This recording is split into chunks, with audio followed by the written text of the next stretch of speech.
O que será apresentado a seguir não é uma crítica a pessoas, mas uma reflexão sobre uma mensagem que tem sido bastante divulgada no meio cristão, a chamada teologia da prosperidade.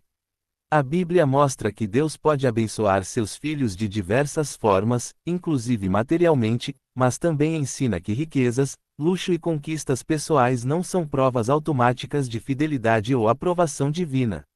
O centro do Evangelho não são os bens desta terra, mas Cristo, sua obra e a transformação que ele realiza na vida daqueles que o seguem.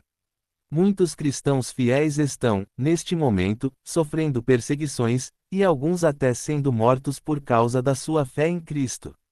Muitos irmãos dedicam suas vidas à obra de Deus. São pessoas humildes que entregam o que têm para que o trabalho em suas igrejas continue. Pessoas que trabalham o dia inteiro, mas que, à noite, vão exercer funções na congregação sem receber nenhum centavo por isso. Elas estão dando de graça aquilo que receberam de graça. Esses cristãos não receberam uma mansão, uma viagem para a Europa ou um carro importado como recompensa por sua fidelidade.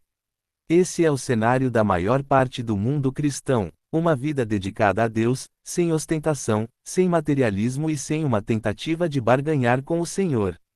Entretanto, se esses cristãos ouvissem alguns discursos que têm sido propagados atualmente, talvez muitos ficassem confusos, pois algumas pessoas apresentam um Deus diferente daquele revelado na Bíblia, um Deus baseado no materialismo e na realização dos desejos humanos.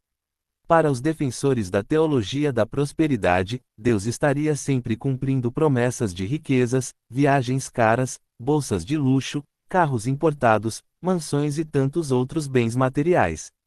Alguns chegam a afirmar que essas conquistas são recompensas divinas pelo esforço e dedicação na obra do Senhor. Sou um trabalhador de Deus, então ele me recompensa com o melhor desta terra. Por isso, é necessário ler e compreender o que a Bíblia realmente ensina sobre Deus e sobre as bênçãos. A Bíblia menciona bênçãos materiais, mas não ensina a teologia da prosperidade. No Antigo Testamento, Deus realmente apresentou promessas de bênçãos materiais à nação de Israel, condicionadas à obediência do povo. Porém, isso precisa ser entendido dentro do seu contexto. Deus estava revelando às nações vizinhas, que adoravam falsos deuses, que ele era o único Deus verdadeiro. Por isso, havia uma ênfase em bênçãos visíveis como demonstração da sua soberania. No Novo Testamento, encontramos uma ênfase diferente. A maior riqueza do cristão é a vida espiritual em Cristo. O próprio Messias é a maior bênção que um crente pode receber. A mensagem do Evangelho não é baseada no acúmulo de bens, mas na transformação do coração, na salvação e no contentamento com aquilo que Deus concede. Os verdadeiros adoradores adoram a Deus em espírito e em verdade. Deus é o dono do ouro e da prata e pode, sim, abençoar materialmente seus filhos. Porém, ele não é um garçom servindo às mesas dos desejos humanos. Deus não existe para cumprir todos os planos pessoais das pessoas ou para prometer uma vida sem dificuldades ao seu povo. Além disso, bens materiais, muitos deles adquiridos simplesmente pelo trabalho e pelos recursos que a própria pessoa possui, não são prova de fidelidade espiritual. Se fossem, então os cristãos pobres seriam considerados infiéis apenas porque não possuem as mesmas condições financeiras dos ricos, o que claramente não corresponde ao ensino bíblico.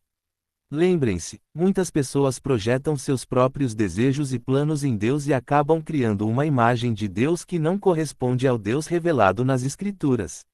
Muitas vezes, usam uma linguagem espiritual para justificar vontades pessoais. Por isso, leiam a Bíblia e conheçam o Deus que está nela. Conheçam aquilo que ele diz sobre si mesmo, sobre suas promessas e sobre aquilo que ele realmente faz na vida dos seus filhos.